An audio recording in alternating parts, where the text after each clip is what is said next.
Hello dears, എന്തൊക്കെയുണ്ട് എല്ലാവരുടെയും വിശേഷങ്ങൾ? ന്യൂ ഇയർ ഒക്കെ ആയിട്ട് എല്ലാവരും സുഖമായിട്ടിരിക്കുന്നല്ലോ അല്ലേ? അപ്പോൾ ഒരു ചെറിയൊരു വിരുന്നുണ്ടായിരുന്നു കേട്ടോ. അതിന് വേണ്ടിയിട്ട് ഇങ്ങനെ കുറച്ച് അൽഫാമും അതുപോലെ കുറച്ച് മന്തിയൊക്കെ ഉണ്ടാക്കി.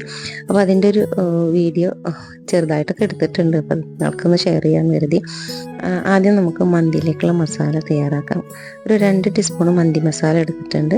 അതുപോലെ 2 മാഗി ക്യൂബ്, ഇഞ്ചി വെളുത്തുള്ളി ചതച്ചത്, ഗരം മസാല കുറച്ച് പൊടിക്കാത്തത് ഞാൻ ചേർത്തിട്ടുണ്ട്, കുറച്ച് കുരുമുളക് അതുപോലെ തന്നെ കുറച്ച് പൊടിച്ച ഗരം മസാല കൂടി ചേർത്തിട്ടുണ്ട്, കുറച്ച് മുളക് പൊടി, അതുപോലെ തന്നെ പാകത്തിന് മുളക് പൊടി എടുക്കാം, ഒരു ഇത്തിരി മല്ലിപ്പൊടി എടുത്തിട്ടുണ്ട്, അതിന് പാകത്തിനുള്ള ഉപ്പ് ചേർക്കുമ്പോൾ നിങ്ങൾ ശ്രദ്ധിക്കണം. കാരണം ഓൾറെഡി നമ്മുടെ മാഗി ക്യൂബിൽ ഉപ്പുള്ളത് കൊണ്ട് ഉപ്പ് കൂടാൻ ചാൻസ് ഉണ്ട് കേട്ടോ.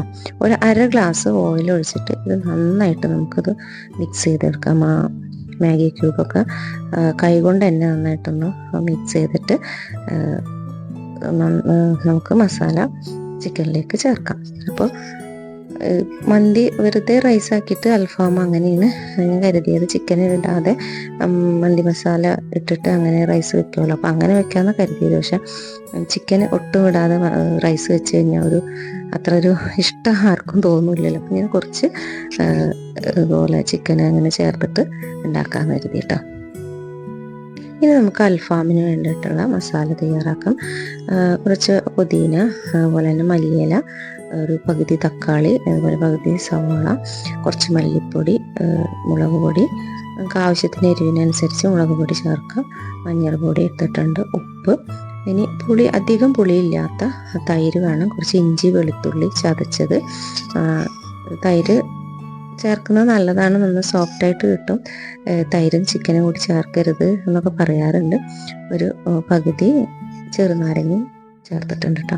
പിന്നെ കുറച്ച് നല്ല ജീരകം, അതുപോലെ പെരുംജീരകം, കുറച്ച് ഓയിലും കൂടി ചേർത്തിട്ട് നമുക്കതൊന്ന് നന്നായിട്ട് അരച്ചെടുക്കാം. ഓക്കെ, അപ്പോൾ നമ്മുടെ അൽഫാമിനുള്ള മസാല ഇവിടെ റെഡി ആയിട്ടുണ്ട്.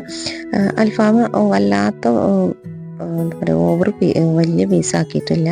പാനിലാണ് നമ്മളിത് ഫ്രൈ ചെയ്തെടുക്കുന്നത്, അതുകൊണ്ട് തന്നെ ഉള്ളൊക്കെ വെന്ത് കിട്ടാൻ ബുദ്ധിമുട്ടാവും. അപ്പോൾ ഞാനൊരു മീഡിയം ലെവലിലുള്ള പീസാണ് ആക്കിയിട്ടുള്ളത് കേട്ടോ.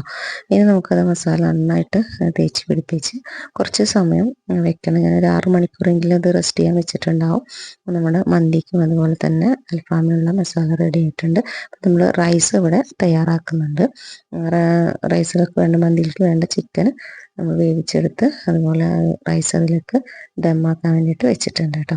നമ്മുടെ റൈസും ഇവിടെ റെഡി ആയിട്ടുണ്ട്, മന്തി റെഡിയായി. ഇനി അൽഫാം ചിക്കൻ നമുക്ക് ഫ്രൈ ചെയ്തെടുക്കാം. ഞാൻ മുന്നേ അൽഫാം ഉണ്ടാക്കിയിട്ടുണ്ടായിരുന്നു കേട്ടോ, അതിനേക്കാളും നല്ല ടേസ്റ്റ് ഉണ്ടായിരുന്നു ഇത്. എല്ലാം ഒരേ മസാലയും കാര്യങ്ങളൊക്കെ തന്നെ ചേർത്തിട്ടുണ്ടായിരുന്നത്, പക്ഷെ ഇത് നല്ല ടേസ്റ്റ് ഉണ്ടായിരുന്നു. വന്നവർക്കും നല്ല ഇഷ്ടമായി, അവരൊക്കെ നന്നായിട്ട് കഴിച്ചു, നല്ല മസാല പിടിച്ചു. പിന്നെ ലാസ്റ്റ് ഞാനൊരു കാര്യം ചെയ്തിരുന്നു, കുറച്ച് ചില്ലി ഫ്ലേക്സ് തക്കാളി സോസും കൂടി ചേർത്തിട്ട് അതിൻ്റെ മേലെ ബ്രഷ് ചെയ്തിരുന്നു കേട്ടോ. അത് വീഡിയോ എടുക്കാൻ വിട്ടുപോയി. അപ്പോൾ നമ്മുടെ വിരുന്നുകാരെത്തിയിട്ടുണ്ട്, അവർ ഫുഡ് കഴിച്ചു.